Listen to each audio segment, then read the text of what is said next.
మరి వారు ఇచ్చినటువంటి హామీలను కార్యకర్తలు పోస్టుల ద్వారా పెడితే వారు చెప్పినటువంటి రికార్డు, వారు చెప్పినట్టు ఎన్నికల సందర్భంలో వాళ్ళు మాట్లాడినటువంటి మాటల హామీలను పెడితే మరి పోలీసులను పురమాయించి దబాయించి మరి వీరంతా కూడా బ్లాక్ మెయిల్ చేసి వాళ్ళని ఇబ్బంది పెట్టాలని ప్రయత్నం చేస్తుంది తప్ప మీకు అభివృద్ధి మీద ఎక్కడ కూడా చిత్తశుద్ధి లేదు.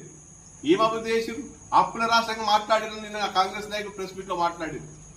తెలంగాణ రాష్ట్రం వచ్చిన తర్వాత 9 సంవత్సరాల కాలంలో 4,24,000 కోట్ల రూపాయలు అప్పు ఉన్నమాట వాస్తవం, అప్పు అయినమాట వాస్తవం. కానీ ఒక్కటి గుర్తుపెట్టుకోవాలి కాంగ్రెస్ నాయకులు, రాష్ట్రంలో 33 రాష్ట్రాల్లో కూడా కొత్తగా ఏర్పడిన అన్ని జిల్లాల్లో కూడా కలెక్టరేట్లు, ఎస్పీ భవనాలు, హాస్పిటల్స్ అప్గ్రేడ్ చేయడం కావచ్చు, వందలాది సంక్షేమ ఆస్తులు పెట్టడం కావచ్చు, హరితహారం కావచ్చు, Kalyana Lakshmi, KCR kit, Rythu Bandhu, free current, ఇట్లా రైతులకు కూడా ఉచిత విద్యుత్, అన్ని రకాల కార్యక్రమాలు చేస్తే 4,80,000 కోట్ల అప్రూవ్ అయినది. కానీ అభివృద్ధి ఆకాశవంత అభివృద్ధి అయిందన్న విషయాన్ని మీరు మర్చిపోదు.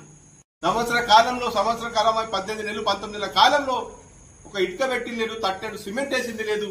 ఇప్పటికే 1,80,000 కోట్ల రూపాయలు అప్పు చేసింది. సిగ్గనిపించట్లేదా అని చెప్పేసి సందర్భంగా ప్రజలందరూ కూడా అడుగుతా ఉన్నారు. ఎక్కడికక్కడ నిలదీసే రోజులు దగ్గరికి వచ్చినాయి. ఏమైపోయినాయి స్కూటీలు, ఏమైపోయినాయి మహిళలకు ఇచ్చినటువంటి వరాలు, ఏమైపోయినాయి 2,500, ఎక్కడ వాయుతున్నాం బంగారం అని చెప్పి ప్రజలందరూ